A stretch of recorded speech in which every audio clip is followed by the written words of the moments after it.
racism and how the students here at St. Johnsbury Academy may be affected by it. Internalized racism has been around way before the terminology was even created. According to ywcaworks.org, internalized racism is when a person accepts negative beliefs about and stereotypes about their own cultures and others' races into their belief system. My commitment to this topic comes from experiencing internalized racism firsthand. I went to a predominantly white school for majority of my primary education. I had to deal with this every single day, up close and personal. The media also affected me. I rarely saw people who looked like me, and the ones who did were considered ghetto and put in a category of being loud and irrational. That's who I thought I had to be in order to be liked. This put me in a bad headspace because I was pretending to be someone I'm not. I started to say things that seemed small in the moment, but now that I look back on it, I see the signs of internal alienation. People did not tell me that I was different, but deep down, I knew I was. In history, we have seen this in the Doll studies by Kenneth and Mamie Clark. In the 1940s, this study was created and helped to end legal segregation in American public schools during the Brown versus Board of Education trial. The gist of the study was asking Black children in segregated schools different questions, and their answer would be based on a doll. They would have two dolls in front of them, one being Black and the other white. The researcher would ask questions like, which is the prettier doll and which doll is the bad doll?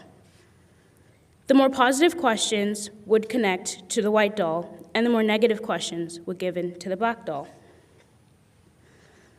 I've been studying this case since last year in my human services class. This is when I first learned about it, and I knew I wanted to do more research. Through this, I found there are a lot of gaps. Even though the study was done over 80 years ago, a lot of information on the actual study was presented, but not on the kids and teenagers specifically, hence why I wanted to conduct my own research. Today, internalized racism is still very much prevalent, but it is shown in different ways. For example, I see many videos of younger Black girls saying that they want to have straighter hair and lighter skin because they feel their peers would like them better that way. Another example is music. Men tend to rap about women with lighter skin being more attractive, and we see this in songs by Thug Style by Tupac, Redbone Girl by Lil Wayne, and in a lot of A$AP Rocky songs, he mentions having a red bone, which is another word for light skin, as a good thing or a flex. Something they have in common is they are all dark-skinned men, but have a preference for lighter-skinned women. So my main question was, as a society, have we changed? Have we stopped the internalized racism, or are we still stuck in the 1940s? The problem I believe that still remains is that internalized racism is still very prevalent in the children of this nation. My goal is to find out how it directly affects my peers here at St. J and to figure out different ways to integrate my ideas into the school curriculum. I began my capstone wanting to do a modern version of the original doll study. I went through the process trying to locate subjects and figuring out how to do the studies on human beings ethically. I was so committed to this idea, but ultimately had to change because there was no way to replicate the study in a way the results will not be altered. The main reason being we are no longer segregated the same way we were, so finding Black students in a segregated school would be impossible. Another being my ethical concerns. Because of these restraints, I decided to find a way to get the results I needed without changing my topic completely. I went online and looked for modern-day versions of the study. I found an article called Emerge. Emerge is a website created by University of California in San Diego. On the website, I found the questions that were originally created by Bailey, Chung, Williams, Singh, and Terrell. I came across the questions that were presented in the internalized racism oppression scale for Black people living in America. The study was done on male and female adults. Because of the lack of Black students here at the Academy, I thought it would be a good idea to get another group of people involved to have more data.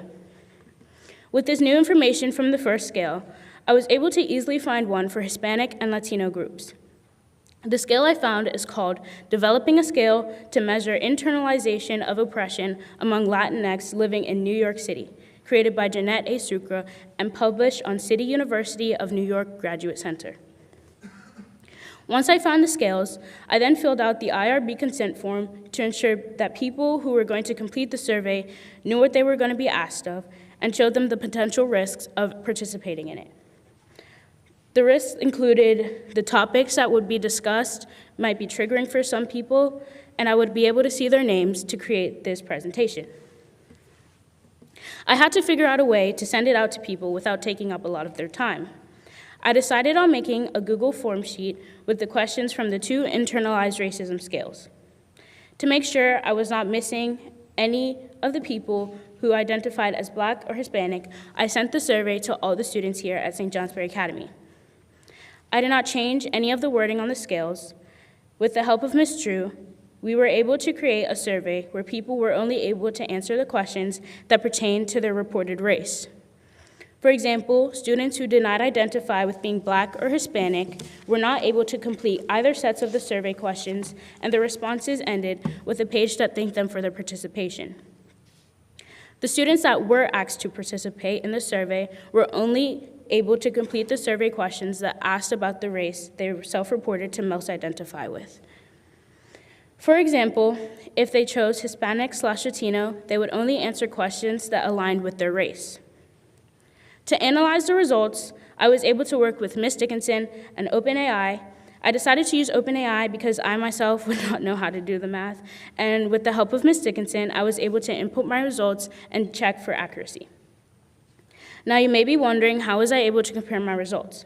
With the original research, well, the article had a results table from when it was originally done in 2011. I was able to create a scale analysis based on the results that were already obtained. First, I asked questions like age, grade, where they grew up, and what race they most identified with. These questions gave basic demographic answers to where I could separate the data. With this information, I was also able to make conclusions based off of these different topics. On the survey for Black students, there were statements about history, physical appearance, internalization of stereotypes, and changing your appearance. The participant had to strongly disagree, be neutral, agree, or strongly agree with each statement. The first few were based on the earliest civilizations of Africa. Some examples are the first mathematicians and scientists were European, and the Africans in the Americas there were Africans in the Americas prior to Europeans. These questions connect to the knowledge that the students had learned in history. With these statements, we ask, are they educated enough on their own history? The next set of questions were on physical appearance, like, I wish my nose was narrower, or having full lips is not attractive to me, and I wish my skin is lighter than it is now. These questions pertain to how the students feel about their own self-image. The next few questions are about how other people are on other people's perceptions, like, I would like my partner with lighter skin to ensure that my children have lighter skin, or it is okay for Black people to change their appearance through surgery, and lighter skin is more attractive. There were direct statements like, Black women are controlling, Black women are confrontational, Black men are irresponsible, and Black people are lazy, and so on. The next group of statements were all to do with hair, like, it is okay to straighten my hair, I prefer my hair to be natural, I like when my partner wears natural hair, and straight hair is better than my natural hair. For the survey for Hispanic/Latino students, they were set up the same way, but the context of the questions were different, like, they have bad work habits, privately, I have negative feelings about being Latinx, I wish my features made me look more like white people, and then the questions were about what they believe Americans think of them. Like, Americans believe that Latinx are quick to turn to crime as a solution to problems, and most Americans believe that Latinx people can't get ahead because they turn to drugs to escape. This survey had more questions based on what they think other people think of them, rather than their self-image. Here on the screen is the analysis that I got. The survey is measured on a 0 to 5 scale, 0 being no internalized racism and 5 being solely internalized racism. As you can see here, the numbers range from 1.27 to 2.47. Over here on the right, you will see the difference between the first results from the study and my results. The overall score had a difference of positive 0.06, meaning that it has gotten worse and teens suffer from it more than adults. The believed and biased representation of history category has a positive number of 0.46. The alteration of physical appearance has a difference in 0.38. The internalization of negative stereotypes has a difference of 0.25, and the belief that changing your hair has a difference of 0.12. My capstone journey began with a question rooted in the past, the Clark doll study, and aimed squarely at the present. Has society progressed enough to stop the internalized racism that is so common with the youth, or are we still stuck in the 1940s? Based on the analysis of the modern internalized racism scales given to the students here at the Academy, this answer is complex but clear. While we have evolved, the issue of internalized racism remains persistently relevant. We are not stuck in the 1940s, but we are still grappling with its legacy. The most significant finding comes from comparing the original scale results with those obtained from the Academy student body. With an overall score difference of positive 0.06 compared to original research, the survey results indicate that internalized racist beliefs are still present with the student population. The fact that the average scores across categories range from 1.72 to 2.47 on a 5-point scale, with the highest level being solely internalized racism, demonstrate that these beliefs register well above the no internalized racism mark of 0. The largest positive difference in scores and categories was belief of biased representation in history, with a positive score of 0.46. This suggests that exposure to Eurocentric narratives or a lack of robust historical education on non-European civilizations continues to affect how students of color view their own historical significance. The categories of alteration of physical appearance and belief that changing your hair is better show that the pressure to conform to Eurocentric beauty standards, like having a preference of lighter skin or straighter hair, is still a big issue for the modern youth, showing the concerns that I identified in popular music and personal narratives. My goal was to find out how internalized racism directly connects to modern mental health issues and self-identity issues. In today's generation, while the survey data itself still shows quantitative evidence of the existence of these internalized beliefs and connection to the mental health is the next critical step. When a student agrees that having light skin is more attractive or that their culture's history is less significant, this is fundamentally an assault on their self-identity. This chronic invalidation, the constant dissonance between who they are and who they feel they should be, is a direct connection to self-esteem issues, identity crisis, and mental health strains. My final thoughts. This research confirms the need for continued proactive intervention. Internalized racism is not merely a social inconvenience, it is a mental health crisis waiting to happen. For the St. Johnsbury Academy community and beyond, I propose 3 main recommendations. A curricular reform to integrate non-Eurocentric and culturally relevant history into the curriculum to positively reinforce the historical and cultural value of all students. Open dialogue to create a safe space and structured space for students of color to discuss these pressures and their effects on self-image and mental health. Media literacy implements lessons that critically analyze media, music, and social trends that perpetuate harmful stereotypes about physical appearance and behavior. Thank you again for listening. I hope this capstone serves as a starting point for further discussion and meaningful action here at St. J. Are there any questions?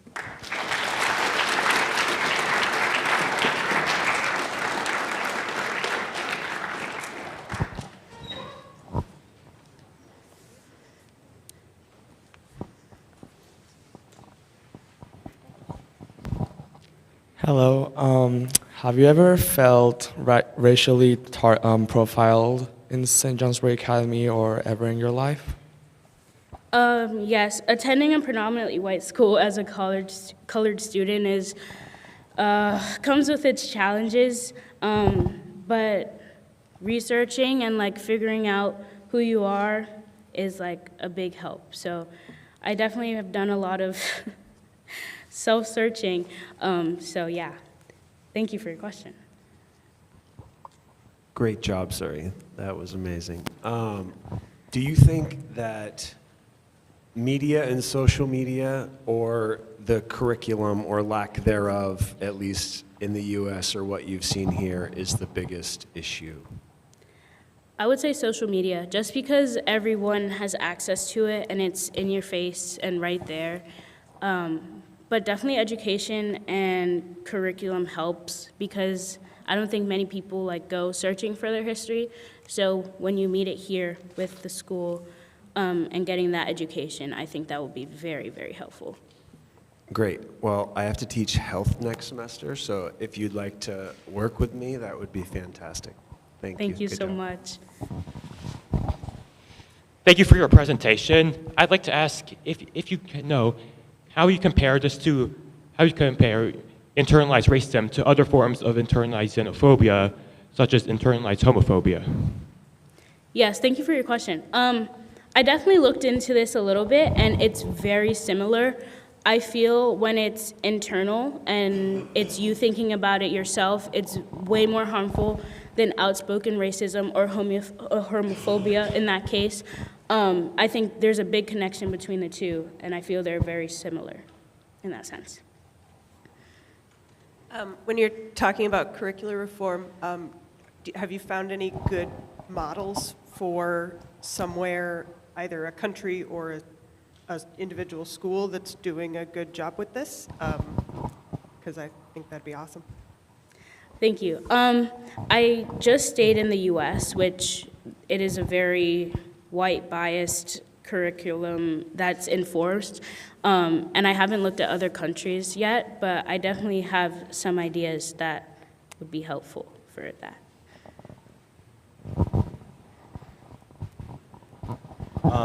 I noticed you mentioned about black people being attracted to people with lighter skin. I was interested, you said that there was some correlation with internalized racism. I was interested in how that connected.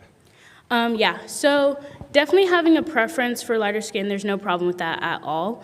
But I believe it comes from like, I know in basketball culture, it's preferred that the men have light-skinned women on like the front lines, or what's it called, front seat, because of media. So I know like a lot of that comes from internal beliefs that lighter-skinned people are more attractive, but definitely having a preference, there's nothing wrong with that.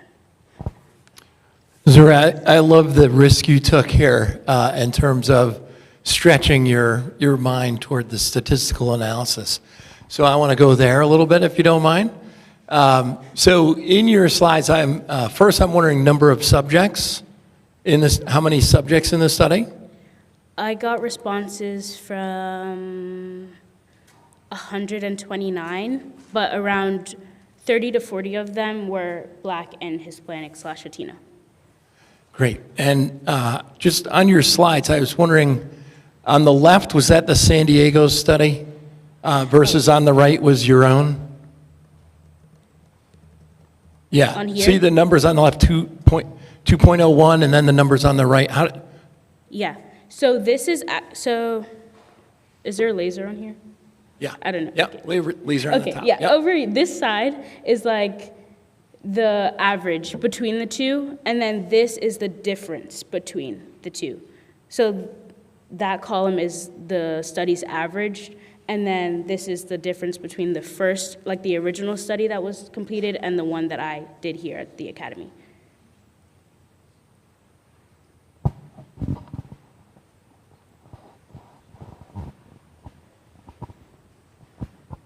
Hi, Zuri, great job.